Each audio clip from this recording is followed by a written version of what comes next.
बिस्मिल्लाहिर्रहमानिर्रहीम अस्सलाम वालेकुम viewer, welcome back to my channel. कैसे हैं? उम्मीद करती हूँ आप सब खैरियत से होंगे।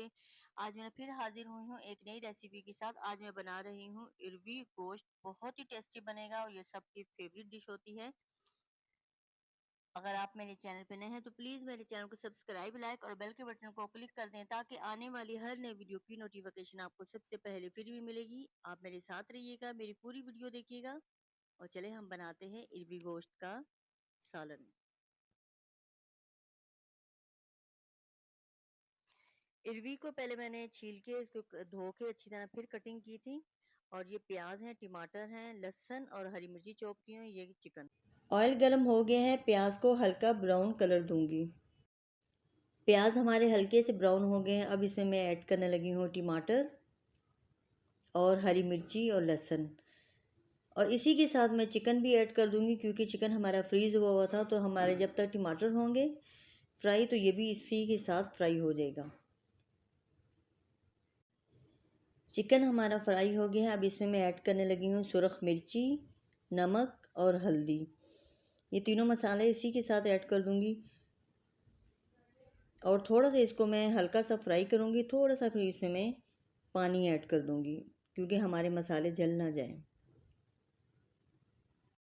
अब इसमें मैं अरवी ऐड कर रही हूँ और इसको मैं ऑयल में अच्छा सा फ्राई करूँगी जब तक इसकी लेसपन ख़त्म ना हो जाए। ये मैंने ली है थोड़ा सा सफ़ेद ज़ीरा लिया है, दालचीनी ली है और मोटी इलायची।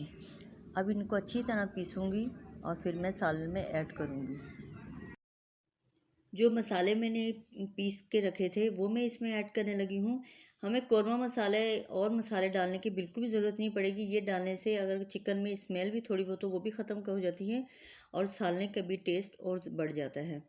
अब इसमें पानी थोड़ा सा ऐड कर रही हूँ ताकि हमारी अरवी और चिकन हमारा गल जाए।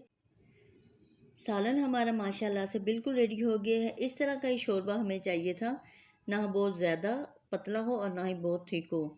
और ये ठंडा हो जाएगा और भी ज़्यादा हो जाएगा थिक। अब इसमें मैं गार्निश करने लगी हूँ धनिया और पुदीने की। और मैं सालन हमारा माशाल्लाह से बिल्कुल रेडी हो गया है और माशाल्लाह से इतना टेस्टी सालन बना है। अब आप चपाती के साथ खाएं, नान के साथ खाएं, रोटी के साथ खाएं, बहुत ज़्यादा लजीज लगेगा। मुझे उम्मीद है आपको मेरी रेसिपी अच्छी लगी होगी और अगर अच्छी लगी है तो लाइक और सब्सक्राइब करना मत भूलिएगा और अपनी फैमिली मेम्बर और अपने फ्रेंड से ज़्यादा शेयर करें। और अगर नहीं अच्छी लगी तब भी आप प्लीज़ कर दीजिएगा। आपका एक लाइक और सब्सक्राइब मेरा करता है बहुत सारा हौसला अफजाई। आप इसी तरह मेरे साथ जुड़े रहिए, मेरा हौसला बढ़ाते रहिए। मैं इतनी मेहनत से बनाती हूँ, आप प्लीज़ कर दिया करो, वीडियो मेरी देखा भी करें। और मैं और भी अच्छी अच्छी वीडियो बना के अपलोड करूँगी। अब मैं आपसे इजाज़त चाहती हूँ। मुझे दुआ में याद रखना, अपना ख्याल रखना। नेक्स्ट वीडियो में मिलेंगे। अल्लाह हाफिज़।